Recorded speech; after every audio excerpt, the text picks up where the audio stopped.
മാത്യു വായിക്കാൻ പോയി വാദിച്ചോട്ടുള്ള ഒരു കേസ് ജയിക്കാറില്ലല്ലോ ഗവൺമെന്റിനെതിരായി. ഏതൊക്കെ ഒരെണ്ണം ജയിച്ചത് പറയാമോ? അതുകൊണ്ട് നിങ്ങളുടെ ഇരിക്കുന്ന രേഖയിൽ ഒരു കാര്യമില്ല. പി ചിത്തരഞ്ജൻ, ഉമ്മൻചാണ്ടിയുടെ കാലത്ത് 2000 കോടി ചെലവഴിച്ചു, ഞങ്ങൾ 5000 കോടി ചെലവഴിച്ചു എന്ന് പറയുന്നത് ഇപ്പോൾ ഗ്രാൻഡുകൾ മുടങ്ങിയതിനൊരു മറുപടി ആവുന്നില്ലല്ലോ. നിങ്ങൾ എത്ര തുക ചെലവഴിച്ചു എന്നുള്ളതല്ല, ഇപ്പോൾ അത് കൊടുക്കാൻ കഴിയുന്നുണ്ടോ എന്നുള്ളതാണ് വിഷയം. മന്ത്രി OR കേളു തന്നെ നിയമസഭയിൽ പറഞ്ഞ രേഖ ഇന്ന് പ്രതിപക്ഷം ഉയർത്തി കാണിച്ചു. ഇപ്പോൾ പദ്ധതി ഇപ്പോൾ വലിയ സാമ്പത്തിക പ്രതിസന്ധിയുടെ സമയത്ത് പ്ലാൻ മുഴുവനാക്കാൻ കഴിയില്ല, ചിലപ്പോൾ കട്ട് വേണ്ടി വരും. പക്ഷേ ഏറ്റവും പ്രയോറിറ്റി കൊടുക്കേണ്ട മേഖലകളിൽ എങ്ങനെയാണ് ഈ കട്ട് വരുന്നത്? ഇവിടെ പട്ടികജാതി വിഭാഗത്തിന് വേണ്ടി ചെലവഴിക്കേണ്ട പണത്തിൽ നിന്നും പട്ടികവർഗ വിഭാഗത്തിന് വേണ്ടി ചെലവഴിക്കേണ്ട ഫണ്ടിൽ നിന്നും കട്ട് ചെയ്തിട്ടുണ്ട് എന്നുള്ളത് വസ്തുതയല്ലേ? ഈ പോസ്റ്റ് മെട്രിക് ഈ പണം ഗ്രാൻഡ് മുടങ്ങിയിട്ടുണ്ട് എന്നുള്ളത് വസ്തുതയല്ലേ? ഇത് വസ്തുതയല്ല, ഇങ്ങനെ ഇല്ല എന്ന് പറയാൻ പറ്റുമോ? അങ്ങനെ ഒരു പോയിന്റ് ഉണ്ടോ? അങ്ങനെ ഒരു വാദം ഉണ്ടോ? അല്ല, SC ST പിന്നോക്ക ന്യൂനപക്ഷ സ്കോളർഷിപ്പ് ഇനത്തിൽ ഈ ഗവൺമെൻറ് 5126 കോടി രൂപ കൊടുത്തു. നേരത്തെ സൂചിപ്പിച്ചല്ലോ, 2069 കോടി രൂപയാണ് ഉമ്മൻചാണ്ടി ഗവൺമെൻറ് 5 വർഷം ആകെ ചെലവഴിച്ചത്. അതിൻ്റെ 2.5 ഇരട്ടിയോളം തുക ഈ ഗവൺമെൻറ് കാലത്ത് കൊടുത്തു. ഇനിയും ഇതിനകത്ത് കുടിശ്ശികയുണ്ട്. ആ കുടിശ്ശിക കൊടുത്തു തീർക്കാൻ വേണ്ടി തന്നെയാണ് ഗവൺമെൻറ് നടപടി സ്വീകരിച്ചുകൊണ്ട് മുന്നോട്ട് പോകുന്നത്. മാറ്റക്കുറലാണ് പറയുന്നത് ഏണ്ട സ്വർണം കെട്ടി വെച്ചിരിക്കുന്നത് പോലെയാണ്. അങ്ങനെ സ്വർണം വാങ്ങിയിട്ടൊന്നും നമ്മുടെ ഖജനാവി വെക്കുന്നതല്ല, അത് അവർക്ക് വാങ്ങി കൊടുക്കുന്നതാണ്. അത് യഥാർത്ഥത്തിൽ എത്ര അർത്ഥശൂന്യമായിട്ടാണ് അദ്ദേഹം പറയുന്നത്. ആ സ്വർണം എവിടെ ഇരിക്കുന്നതെന്നൊക്കെയാണ് ചോദിക്കുന്നത്. ഇവിടെ നിങ്ങളുടെ ഗവൺമെൻറ് കാലഘട്ടത്തിൽ കൊടുത്തതിൻ്റെ ഇരട്ടിയേക്കാൾ കൂടുതൽ തുക ഇതിനകം കൊടുത്തു കഴിഞ്ഞെങ്കിലും ഇനിയും തുക കൊടുത്തു തീർക്കാനുണ്ട്. ആ തുക കൊടുത്തു തീർക്കുമെന്നുള്ള കാര്യത്തിൽ ഒരു സംശയമില്ല. അദ്ദേഹം ഇവിടെ പറഞ്ഞു നെല്ലിൻ്റെ വില, നെല്ലിൻ്റെ ഇനി ആകെ 50 കോടി രൂപയായിരുന്നു. ആ 50 കോടി രൂപയ്ക്ക് ഉള്ളത് ഇന്ന് തന്നെ അതിനുള്ള ആ പണവും കൊടുക്കാനുള്ള കാര്യങ്ങൾ ചെയ്തു കഴിഞ്ഞു. പിന്നെ അദ്ദേഹം എന്താ പറയുന്നത്? അദ്ദേഹം പറയുന്നതിനകത്ത് പിന്നെ കടത്തിനെ കുറിച്ച് പറയുന്നു.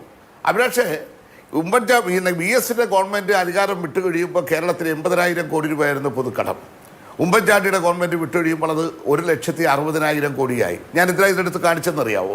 കേരളത്തിൽ കഴിഞ്ഞ കുറേ കാലങ്ങളായി ഈ നിലയിലേക്കുള്ള വർധനമാണ്. 80 ഉണ്ടായിരുന്നു 160 രണ്ടാം പിണറായി ഗവൺമെൻറ് വന്നപ്പോൾ അത് 2,90,000 ഇന്നിപ്പോൾ മൂന്നാം ഗവൺമെൻറ് കാലത്ത് 4.7 കോടി എന്നുള്ളത് 7 ലക്ഷം എന്നുള്ള നിലയിലേക്ക് നമ്മൾ നിൽക്കുകയാണ്. 4,70,000 കോടി എന്നുള്ളത് നിൽക്കുകയാണ്. എന്നാൽ ഇവിടെ അദ്ദേഹം പറഞ്ഞല്ലോ, CAG 2022-23 പുറപ്പെടുവിച്ചിട്ടുള്ള അദ്ദേഹത്തിൻ്റെ റിപ്പോർട്ടിൽ എന്താ പറഞ്ഞിരിക്കുന്നത്? നമ്മുടെ സംസ്ഥാനത്തെ സംബന്ധിച്ചിടത്തോളം GSDP-യുടെ 25% താഴെ കടം നിൽക്കുന്ന സംസ്ഥാനങ്ങളുടെ പട്ടികയിൽ ഏതാണ്ട് 15 സംസ്ഥാനങ്ങളുടെ പട്ടികയിൽ ഈ കേരളവും ആ നിലയിലേക്ക് ഉയർന്നു വരുവാൻ കഴിഞ്ഞു. കടമെടുക്കുന്ന തുക നമ്മൾ എങ്ങനെയാണ് ഇവിടെ ചെലവഴിച്ചുകൊണ്ടിരിക്കുന്നത്? അതിന്റെ 90% ഈ കേരളം ഉപയോഗിച്ചുകൊണ്ടിരിക്കുന്നത്. ഞാൻ വഴങ്ങുന്നു, അതല്ലേ ചർച്ച? ശരി, ചോദിച്ചോളൂ ശ്രീ മാത്യു. അല്ല, ആ C&AG റിപ്പോർട്ടിലെ ഏത് എൻ്റെ ഉണ്ട് ആ റിപ്പോർട്ട്, അങ്ങ് ഏത് ഭാഗത്താണ് വായിക്കുന്നതെന്നൊന്ന് പറഞ്ഞ ഒരു ഉപകാരമായിരുന്നു. അതിന്റെ നിയമസഭയിൽ ഇന്ന് വെച്ച രേഖയാണ് ഞാൻ പറഞ്ഞത്. ഞാൻ C&AG റിപ്പോർട്ട് കൊണ്ടുവന്ന് വെച്ചിട്ടില്ല. മാത്യു വായിക്കാൻ പോയി വാദിച്ചോട്ടുള്ള ഒരു കേസ് ജയിക്കാറില്ലല്ലോ ഗവൺമെന്റിനെതിരായി. ഏതൊക്കെ ഒരെണ്ണം ജയിച്ചത് പറയാമോ? മാത്യു വന്നിട്ടുണ്ട്. ഒരു കേസ് സർക്കാരിനെതിരെ ഞാൻ വാദിച്ച് ജയിച്ചത് ഞാൻ പറയാം. അതുകൊണ്ട് നിങ്ങളുടെ ഇരിക്കുന്ന രേഖയിൽ ഒരു കാര്യമില്ല. നിങ്ങളുടെ കയ്യിലിരിക്കുന്ന രേഖയിൽ ഒരു കാര്യമില്ല. ഞാൻ പറഞ്ഞത് ബഹുമാനപ്പെട്ട ധനകാര്യമന്ത്രി കേരളത്തിലെ നിയമസഭയിൽ നോട്ടീസ് കൊടുക്കൂ. ഞാൻ അതുകൊണ്ടാണ് പറഞ്ഞത് CAG-യുടെ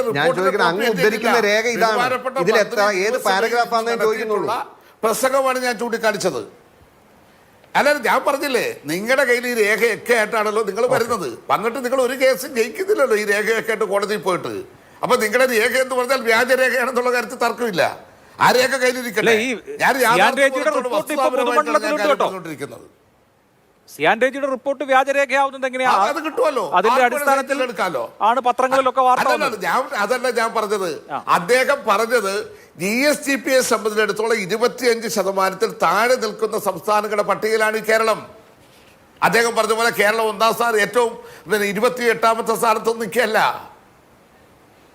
കേരളത്തിന് അഭിമാനകരമായ നിലയിൽ തന്നെയുള്ള വളർച്ചയാണ് ഇന്നിപ്പോൾ കരസ്ഥമാക്കുവാൻ കഴിഞ്ഞിട്ടുള്ളത്. ഇവരെന്തൊക്കെ പറഞ്ഞാലും ശരി, നമ്മുടെ സംസ്ഥാനത്തെ സംബന്ധിച്ചിടത്തോളം നമുക്ക് അദ്ദേഹം പറഞ്ഞല്ലോ സ്വർണത്തിന്റെ കാര്യത്തിനകത്ത് ടാക്സ് പിന്നെ ഇത് കിട്ടുന്നില്ല.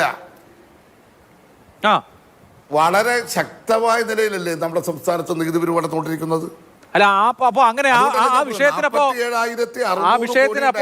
ഒരു യുക്തിസഹമായ മറുപടി, അതായത് ഈ സ്വർണത്തിന് ഇപ്പോ 80,000 രൂപയായല്ലോ. സ്വർണത്തിന് ഇതിന്റെ പകുതി വില ഉള്ളപ്പോഴും 630 കോടിയാണ്, ഇപ്പോഴും 630 കോടിയാണെന്ന് പറഞ്ഞാൽ, അല്ലെങ്കിൽ ആ പരിസരത്താണ് 500-600 കോടിയുടെ പരിസരത്താണ്. 20,000 23,000 ഉണ്ടായിരുന്നപ്പോ അത്രയും കുറഞ്ഞപ്പോ എന്തുകൊണ്ടാണ് ഇത്ര 80,000 ആകുമ്പോൾ സ്വാഭാവികമായിട്ടും അതിൽ നിന്നുള്ള നികുതി വരുമാനം ഉയരുക എന്നുള്ളത് നമ്മൾ പ്രതീക്ഷിക്കുന്ന ഒരു കാര്യമല്ലേ? അതെന്തുകൊണ്ട് സംഭവിക്കുന്നില്ല എന്നുള്ളത് ആശ്ചര്യജനകമാണ്. അല്ല നികുതി വരുമാനത്തിൽ ഒന്ന് നിങ്ങൾ മനസ്സിലാക്കേണ്ടത്, ഈ വില 4 ഇരട്ടിയായി ഉയർന്നപ്പോൾ അല്ലെ 2 ഇരട്ടിയായിട്ട് ഉയർന്നപ്പോൾ പണ്ടുണ്ടായിരുന്ന അത്രയും വിൽപ്പനയുണ്ടോ? തുക വരുത്തുണ്ട്, പക്ഷെ ബിസിനസ് എത്രയോ എത്തുന്നത്? 100 പവൻ വാങ്ങിയിട്ടുള്ള ഒരാൾ ഇന്ന് ആ പഴയ 100 പവൻ വാങ്ങാൻ ഒക്കുമോ? 50 പവൻ കൊടുത്തുകൊണ്ടിരുന്ന ഒരാൾക്ക് ഇന്ന് 50 പവൻ വാങ്ങാൻ ഒക്കുമോ? സ്ഥലത്തിലെ ഈ വില അനുസരിച്ച് ഒരു ലോജിക്കൊക്കെ നമുക്ക് വേണ്ടേ? ഈ രാജ്യത്ത് വാങ്ങുന്ന സ്വർണവുമായി ബന്ധപ്പെട്ട് അല്ലെങ്കിൽ ഇവർ ചൂണ്ടിക്കാണിക്കൂ എന്താണ് അതിനകത്ത് എന്തെങ്കിലും വേറെ ക്രമക്കേടുണ്ടോ, നിങ്ങൾ ചൂണ്ടിക്കാണിക്കൂ. വെറുതെ കാടടച്ച് വെടിവെച്ചാൽ മതിയോ? അല്ലെ, ഇത് നികുതി ചോർന്നു പോകുന്നതാണോ തനത് വരുമാനം എന്നുള്ളതാണ് പ്രശ്നം. നികുതി ചോർന്നു പോകുന്നതാണോ, ആ പഴുതുകൾ അടയ്ക്കാതെ കൃത്യമായി നികുതി പിരിക്കാൻ കഴിയാത്തതാണോ, ഇതൊക്കെയാണ് പ്രശ്നം. അപ്പോ വിൽപ്പനയുടെ കാര്യം ഇപ്പൊ എന്തെങ്കിലും സ്റ്റാറ്റിസ്റ്റിക്സ് ഇല്ലാത്തതുകൊണ്ട് ഞാൻ തർക്കിക്കുന്നില്ല. അങ്ങനെ ഒരു കാര്യം പറയാനൊക്കില്ല. അല്ല, യുക്തി അനുസരിച്ച് നിങ്ങൾ പരിശോധിച്ചോ, യുക്തി അനുസരിച്ച് പരിശോധിച്ചു. ഒറ്റ ദിവസം കൊണ്ട് തീരുന്ന കാര്യങ്ങളല്ലല്ലോ ഇത്. കേരളത്തിൽ ഇവിടെ ഏതെങ്കിലും നിലയിലുള്ള കള്ളക്കളി നടത്തുന്നുണ്ടോ, അല്ലെങ്കിൽ ഏതെങ്കിലും സ്വർണ്ണ കച്ചവടക്കാർക്കോ മുതലാളിമാർക്കോ കൂട്ടു നിൽക്കുന്നുണ്ടോ ഈ സർക്കാർ? നിങ്ങൾ പരിശോധിക്കുക. ഞങ്ങൾക്ക് അന്തസ്സായി പറയാം, അതിനൊന്നും ഈ ഇടതുപക്ഷ ഗവൺമെന്റിനെ കിട്ടത്തില്ല.